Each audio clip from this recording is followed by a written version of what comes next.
సికింద్రాబాద్లోని doctor Narayana college of hotel మేనేజ్మెంట్లో 100% job guarantee 966365 నమస్కారం వంశీ గారు. నమస్కారం సార్. స్పీడ్ రీడింగ్ అనేది పిల్లలకి ఏ విధంగా అలవాటు చేయాల్సినటువంటి అవసరం ఉందంటారు? ఎందుకంటే దాని ఎఫెక్ట్ చాలా ఎక్కువ ఉంటుంది. స్పీడ్ రీడింగ్ లేకపోవటం వల్ల పిల్లలు చాలా వెనకబడిపోయి ఉంటారు. అది ఎలా?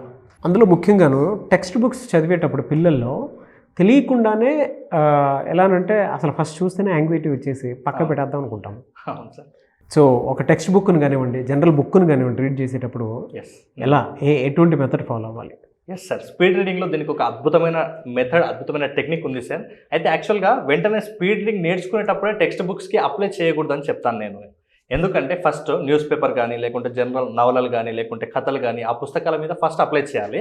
దాని ద్వారా ముందుకు వెళ్తుంటే అప్పుడు టెక్స్ట్ బుక్స్ మీద అప్లై చేయాలి. దానికి కొంచెం టైం పడుతుంది. మినిమం 15 days 30 days అట్లా టైం తీసుకుంటుంది సార్, ఒక్కొక్క పర్సన్కి ఇండివిజువల్ డిఫరెన్సెస్ బట్టి.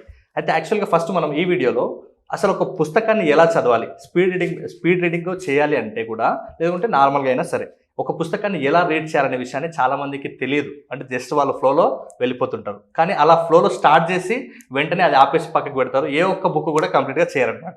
మన ఇండియాలోనంట బుక్స్ అనేది ఆల్మోస్ట్ 95% తగ్గిపోయింది. జస్ట్ 5% మాత్రమే కొంటున్నారంట పుస్తకాలు. దాంట్లో మళ్ళీ క్లియర్గా కంప్లీట్ చేసే వాళ్ళు 3% మాత్రమే ఉన్నారంట. కాబట్టి ప్రతి ఒక్కరు కూడా బుక్స్ మీద పెట్టుకోవాలి. ఎందుకంటే మీరు గూగుల్ చూసినా, ఇంకేదైనా చూసినా దాంట్లో మీకు ఇన్ఫర్మేషన్ వస్తుంది. కానీ కరెక్ట్ నాలెడ్జ్ రావాలంటే మాత్రం బుక్సే. కాబట్టి బుక్స్ ఎప్పుడు కూడా మరవకూడదు అనేది నా small suggestion sir. Sure sir. అయితే ఎలా చదవాలి అనే విషయం మనం ముందుకు వస్తే, దానికి ఉన్నటువంటి టెక్నిక్ పేరు వచ్చేసి PQRST టెక్నిక్ సార్.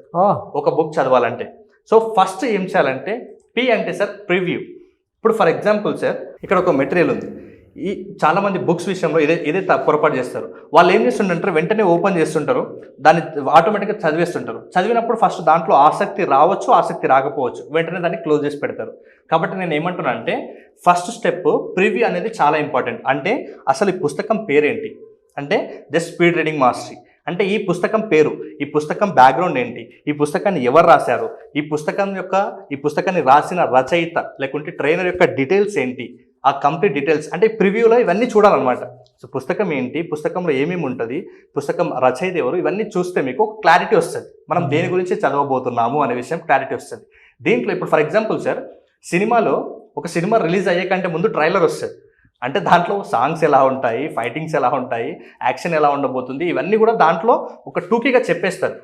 సేమ్ ఒక మూవీకి ట్రైలర్ ఎంత ఇంపార్టెంటో, ఒక పుస్తకం చదవాలి అంటే కూడా మీ ప్రివ్యూ అనేది అంత ఇంపార్టెంట్.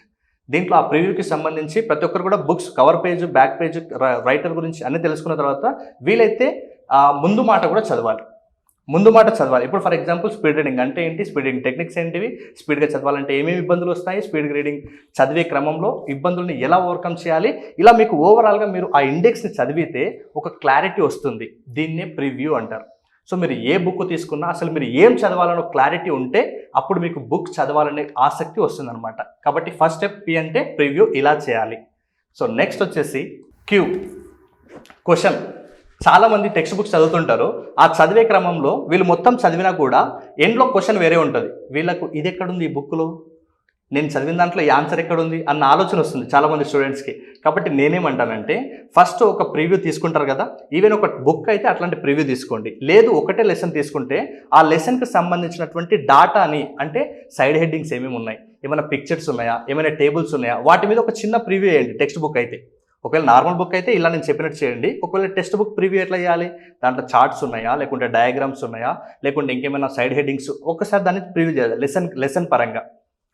చేసిన తర్వాత మీరు క్వశ్చనింగ్ వేసుకోవాలి. అంటే ఆటోమేటిక్గా టెక్స్ట్ బుక్లో ఎండ్లో క్వశ్చన్స్ ఉంటాయి. ఆ క్వశ్చన్స్ ఫస్ట్ ఒకసారి చదవండి. ఎందుకంటే మీరు మొత్తం చదివిన తర్వాత క్వశ్చన్ చదివితే మీకు అంటే మీరు అనుకున్న లక్ష్యం నెరవేరకపోవచ్చు, ఆ క్వశ్చన్కి తగిన ఆన్సర్ రాకపోవచ్చు. కానీ మీరు అక్కడ క్వశ్చన్ చదివిన తర్వాత మీరు కంటెంట్ చదువుతుంటే ఆటోమేటిక్గా ఆ కంటెంట్, ఓహో ఈ క్వశ్చన్కు ఈ కంటెంట్ వస్తుందా అనే ఆలోచన మీ బ్రెయిన్లో వస్తుంది. కాబట్టి ఒక క్లారిటీ ఉంటుంది, మీరు ఏం చదువుతున్నారు, ఆ క్వశ్చన్కి ఇది ఆన్సర్ అనే క్లారిటీ ఉంటుంది. ఇప్పుడు ఎగ్జాంపుల్ మనకి ఇంగ్లీష్లో ప్యాసేజ్ ఇచ్చి కింద ఆన్సర్స్ రాయమంటారు. పైన మొత్తం చదివిన తర్వాత క్వశ్చన్ చదివే కంటే ముందు నేనైతే ఇలాగే చేసేవాడిని సార్. ముందే క్వశ్చన్ చదివి తర్వాత ఆన్సర్ చదివేవాడిని. ఎందుకంటే ఆటోమేటిక్గా నాకు ఆన్సర్ అక్కడ దొరికేస్తుంది. ఇది మొత్తం చదవడం, అసలు ఏం క్వశ్చన్ ఉందో తెలియకుండా నేను మొత్తం చదివితే టైం వేస్ట్ కదా. సో అలాంటి ప్రాసెస్లో ప్రతి ఒక్కరు కూడా ఫస్ట్ ప్రివ్యూ చేయండి. నెక్స్ట్ ఆ డాటాకి, ఆ బుక్కి సంబంధించిన క్వశ్చన్స్ చూడండి. నార్మల్ బుక్ అయితే హెడ్డింగ్స్ చూడండి ఫస్ట్. సో నెక్స్ట్ వచ్చేసి పీక్యూ అయిపోయింది సార్. Next read. ఇది వెరీ వెరీ ఇంపార్టెంట్. ఇప్పుడు చదవాలి, ఎందుకంటే ఇప్పుడు మీకు ప్రివ్యూ అర్థమైంది, క్వశ్చన్స్ అర్థమైంది. ఇప్పుడు రీడ్ చేసేటప్పుడు ఏదైనా మీకు అర్థం కాని పార్ట్ ఉంటే దాన్ని అర్థం కాని పార్ట్ని, అంటే టెక్స్ట్ బుక్లో ఉంటే స్టూడెంట్స్ అయితే, ఒకవేళ లేదనుకుంటే ఒకవేళ నార్మల్ బుక్స్ అయితే గూగుల్ చేసి చూసుకోండి. ఒకవేళ టెక్స్ట్ బుక్స్ అయితే మీకు ఏదైనా అర్థం కాని పాయింట్ ఉంటే ఫ్రెండ్స్ లేదా టీచర్స్ లేదంటే పేరెంట్స్ని అడిగి దాన్ని క్లారిటీ తెచ్చుకోండి. చాలామంది ఎందుకు చదవడం ఆపేస్తారు అంటే వాళ్ళకు చదవడంలో ఏమైనా డౌట్స్ వచ్చినప్పుడు, క్లారిటీ లేనప్పుడు వాళ్ళకి ఇంకా దీన్ని ఇక్కడ నుంచి ముందరికి వెళ్ళడానికి వాళ్ళకి ఏమంటారు సార్, కరెక్ట్ ఒక సీక్వెన్స్ అనేది అర్థం కాదు, ఒక డౌట్ ఉంటుంది. ఆ డౌట్ మీద వాళ్ళు చదవడం ఆపేస్తారు అనమాట. కాబట్టి ప్రివ్యూ, తర్వాత క్వశ్చనింగ్, తర్వాత రీడ్ సార్. ఈ 3 స్టెప్స్ ఇంపార్టెంట్. నెక్స్ట్ వచ్చే స్టెప్ వచ్చేసి సమ్మరైజ్. అంటే మనం చదవాలి, ఎలా చదవాలి అనే దానికి కూడా ఒక చిన్న టెక్నిక్ చెప్తా చూడండి. మన బ్రెయిన్కి టార్గెట్ ఇవ్వాలి. ఎంత? మినిమం ఒక 20 మినిట్స్ ఎక్కడ వెళ్ళకుండా ఇక్కడ నుంచి ఇక్కడ కంప్లీట్ చేయాలి. లేకుంటే నార్మల్ బుక్ అయితే ఒక 5 పేజెస్ చదవాలి, లేకుంటే ఒక 10 పేజెస్ చదవాలి. ఇలా ఒక టార్గెట్ పెడితే మన బ్రెయిన్ అటు ఇటు మైండ్ వ్యాండరింగ్ అనేది జరగదనమాట. కాబట్టి మీరు చదవండి. చదివిన తర్వాత నెక్స్ట్ ఈ సమ్మరైజ్ సార్. ఎస్ అంటే సమ్మరైజ్. సమ్మరైజ్ ఎలా చేయాలంటే ఈ దగ్గర ఉన్నటువంటి బుక్ను ఫస్ట్ పక్కకు పెట్టండి. పక్కకు పెట్టి మీరు ఏం చదివారు, మీకు ఏం గుర్తుంది, మీ జనరల్ లాంగ్వేజ్లోకి దాన్ని సమ్మరైజ్ చేసుకొని దాన్ని అర్థం చేసుకునే ప్రయత్నం చేయాలి సార్. ఎస్ అనే స్టెప్లో summarise. So next last very very important step వచ్చేసి టెస్ట్. అంటే ఫస్ట్గా ప్రివ్యూ చూసాము, తర్వాత క్వశ్చన్ చేసాము, తర్వాత క్వశ్చన్ ద్వారా మనం ఏం నేర్చుకోవాలనుకున్నామో దాన్ని చదివాము, చదివిన దాన్ని నేర్చుకున్న దాన్ని పక్కకు పెట్టి సమ్మరైజ్ కూడా చేసేసుకున్నాం. ఇప్పుడు సమ్మరైజ్ చేసిన తర్వాత కొంచెం టైం గ్యాప్ ఇచ్చి దాన్ని టెస్ట్ చేయాలి.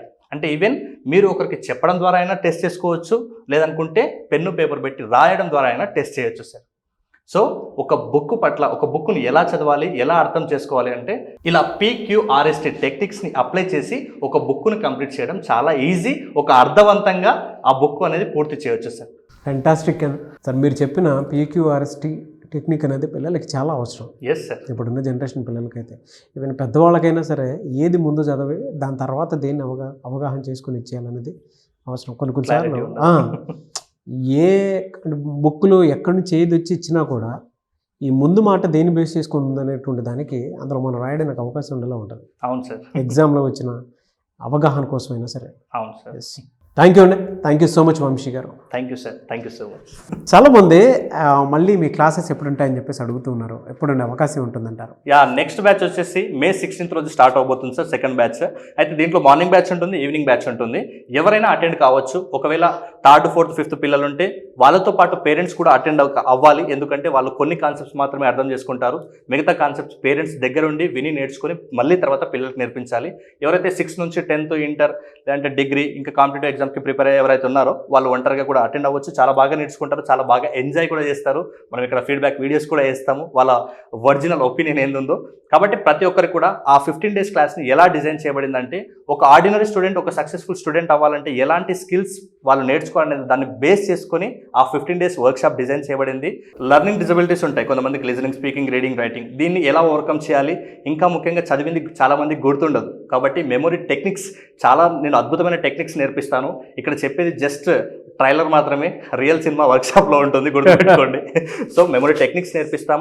ఇంకా సిలబస్ని ఈజీగా కంప్లీట్ చేయాలంటే స్పీడ్ రీడింగ్ టెక్నిక్స్ కూడా నేను అక్కడ నేర్పిస్తాను. దాంతోపాటు నేర్చుకున్నారు గుర్తుంది, ఇప్పుడు రాయడం కూడా ఇంపార్టెంటే కాబట్టి హ్యాండ్ రైటింగ్ స్కిల్స్ కూడా నేర్పిస్తాను.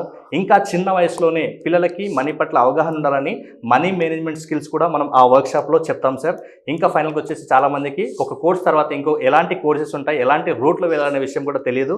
అలాంటి వాళ్ళ కోసం కూడా కెరీర్ గైడెన్స్ కూడా ఆ వర్క్షాప్లో ఇంక్లూడ్ చేసి ఓవరాల్గా ఈ 6 టాపిక్స్ని మనం అక్కడ 15 days పాటు వండర్ఫుల్గా ప్రతి ఒక్కరు కూడా జాయ్ఫుల్ లెర్నింగ్ తోటి నేర్చుకునే ఒక అద్భుతమైన వర్క్షాప్. మళ్ళీ చెప్తున్నాను, మీ డైరీలో రాసి పెట్టుకునే డేట్ అవ్వబోతుంది అది. May 16th నుంచి జరిగేటువంటి ప్రోగ్రాంలో మీరు కనుక జాయిన్ అవ్వాలి అనుకుంటే 4 ఏరియాస్ని మన వంశీ గారు కవర్ చేయడం జరుగుతుందండి. లెర్నింగ్ డిజబిలిటీస్ని ఎలా ఓవర్కమ్ చేయాలి, ఫినాన్షియల్ మేనేజ్మెంట్ పిల్లలకి ఏ విధంగా నేర్పించాలి, కెరీర్ గైడెన్స్కి సంబంధించింది ఉంటుంది. అంటే 10th తర్వాత, ఇంటర్ తర్వాత ఎలాంటి కోర్సెస్ చేయాలి, ఏ విధంగా ఉంటుంది అనేది. అండ్ దాంతోపాటు చాలామందికి మెమరీ పవర్ టెక్నిక్స్ గురించి తెలుసుకోవాలని ఉంటుంది. కొంతమందికి ఎంత చదివినా గుర్తుండదు, దాన్ని ఎలా గుర్తుపెట్టుకోవాలో తెలియదు. అండ్ రాయటం కొంతమందికి రాదు, చదివి అర్థం చేసుకోవడం కూడా కొంతమందికి తెలియదు. ఏ విధంగా చేసుకొని ముందుకెళ్ళాలి, ఫోకస్ ఎలా పెంచాలి అనేటువంటి విషయాలు కనుక మీరు తెలుసుకోవాలి అనుకుంటే ఆ క్లాస్లో ఉంటుంది. ఆసక్తి కలిగిన వారు వెంటనే స్క్రీన్ మీద కనిపిస్తున్న నెంబర్ సంప్రదించండి. ఈ వీడియో లైక్ చేయండి, షేర్ మాత్రం తప్పకుండా చేయండి. ఇలాంటి మరిన్ని వీడియోస్ కోసం మా ఛానల్ ఫాలో అవ్వండి. Thank you. సుమన్ టీవీలో మీ పర్సనల్ అండ్ బిజినెస్ ప్రమోషన్స్ కోసం కింది నెంబర్కి కాంటాక్ట్ చేయండి.